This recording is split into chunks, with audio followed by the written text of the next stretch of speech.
Theta और उसका number of particles जो हमारे एटम के पास से क्या जाते हैं, अल्फा पार्टिकल जाते हैं, अल्फा पार्टिकल कितने अल्फा पार्टिकल डेविएट हुए किस एंगल से, ये बात का वेरिएशन। तो थीटा हम इस पर दिखा देते, ठीक है, जिसको बोलते थे क्या, इस डेविएशन एंगल, डेविएशन एंगल, ठीक है, और इसे बोलते थे नंबर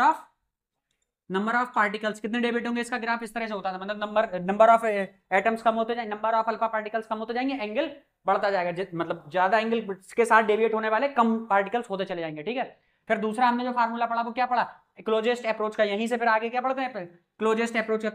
अप्रोच का फार्मूला क्या था, R not is equal to, जल्दी बोलो क्या था, एन स्क्वायर एच स्क्वायर नहीं, आर नॉट का अलग था भाई, के जेड ई स्क्वायर अपॉन, जल्दी बताओ आगे का, के काइनेटिक एनर्जी केवल ये, ठीक है, kinetic energy of alpha particle, ये पढ़ा था फार्मूला, नहीं पढ़ा था, ये जिसको M E into B square भी लिख सकते हैं, क्या लिख सकते हैं, इसी फार्मूले को अगर आप डेरिवेशन देखोगे तो ये के जेड ई स्क्वायर अपॉन यहां हो जाएगा M E into B square, ठीक है, 2k ये 2k ये, ठीक है, 2k E square upon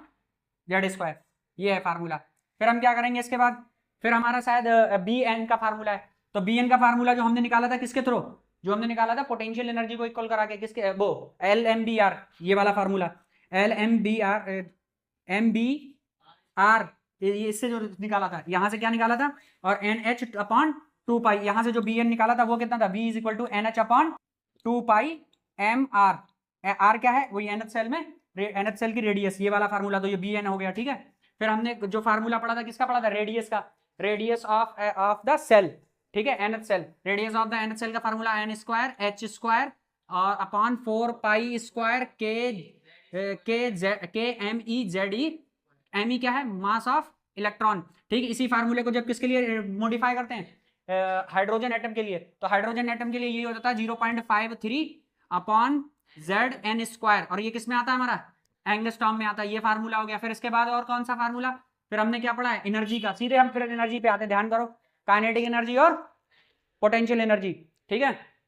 kinetic energy और पोटेंशियल एनर्जी। तो काइनेटिक एनर्जी का फार्मूला हमने क्या पढ़ा कि एनएच सेल में इलेक्ट्रॉन रिवॉल्व कर रहा है, तो उसकी काइनेटिक एनर्जी का formula half K Z E square upon R N, क्या पढ़ा था, आर एन। फिर इसी को हमने दूसरा, फिर इसकी पोटेंशियल एनर्जी का फार्मूला क्या पढ़ा था, K Z E square upon R N, और फिर इसी को ड्राइव करके टोटल एनर्जी का फार्मूला क्या पढ़ा था, माइनस का K Z E square upon 2 R N, पढ़ा था कि नहीं पढ़ा था। इसी में फिर हमने देखा कि हाँ, फिर हमने जो इन तीनों का एक रिलेशन बनाया था, क्या बनाया था, E N is equal to minus का kinetic energy is equal to minus का यू अपॉन 2, ये हमने पढ़ा। फिर ये फार्मूला हो गया। फिर इसके बाद हमने क्या पढ़ा, ध्यान करो, ई एन का फार्मूला, फिर ई को हमने किसकी फॉर्म में, ई, ये हमारा ई एन हो गया, ई एन का एक और भी तो फार्मूला निकाला। फिर इसी को ई एन को जब हमने थोड़ा सा और ड्राइव करा, इसके बाद यहां से इसके आगे ड्राइव करा, जिसमें आर एन की वैल्यू रखी, आर एन की वैल्यू जब रख के निकाले तो E N is equal to फिर कितना हो गया हमारा, ठीक है। तो R N E N is equal to क्या पढ़ा था, हमने पढ़ा था आर सी माइनस का R C H upon N square और जेड स्क्वायर, ध्यान करो ये बनाया था। अब इसे हाइड्रोजन के लिए बनाएंगे तो एन इज इक्वल टू क्या हो जाएगा, माइनस का R C H upon N square, ठीक है। फिर इसी को हमने क्या करा था एक्साइटेड स्टेट के लिए, कि अगर एक्साइटेड हो गया तो जब जंप करेगा तो एनर्जी कितनी रेडिएट करेगा, उसके लिए फार्मूला तो जो हमने पढ़ा था H nu is equal to क्या, E final minus E initial. और इस फार्मूले में जब इसके हिसाब से मॉडिफाई करा तो यही फार्मूला क्या बन गया हमारा, न्यू इज इक्वल टू, आपको ध्यान होगा कितना होगा, आर सी आर सी और 1 अपॉन n1 का स्क्वायर माइनस का 1 अपॉन n2 का स्क्वायर। n1 वो है जहां इलेक्ट्रॉन आएगा, और n2 क्या है, जहां पे इलेक्ट्रॉन जहां से आएगा वो ये है, जहां से आएगा वो ये है n2, और जहां पे पहुंचेगा वो n1 होता है, ठीक है। फिर इसी में हम क्या रख दें, अगर सी अपॉन लेमडा, तो ये फार्मूला बता 1 upon lambda is equal to R 1 upon n1 का square minus 1 upon n2 square. अच्छा, एक चीज और ध्यान रखना, ये 1 अपॉन लेमडा को कभी ऐसे ऐसे भी लिखा मिलेगा,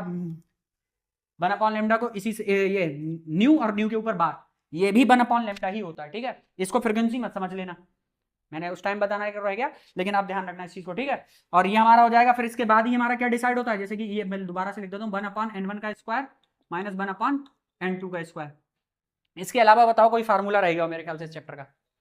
यही सारे फार्मूले हैं। फिर लाइमन बासमन ब्रैकेट फूड वो जो सीरीज होती है वो तो हमारी इसी का पार्ट है। वो ये n1 कहाँ से कहाँ आएगा, लाइमन के लिए फर्स्ट में आएगा तो उसमें 2, बायमन के लिए 2 में, ये सब चीजें हमने पढ़ा रखी। फार्मूले यही रिवाइज कर लेना, ठीक है।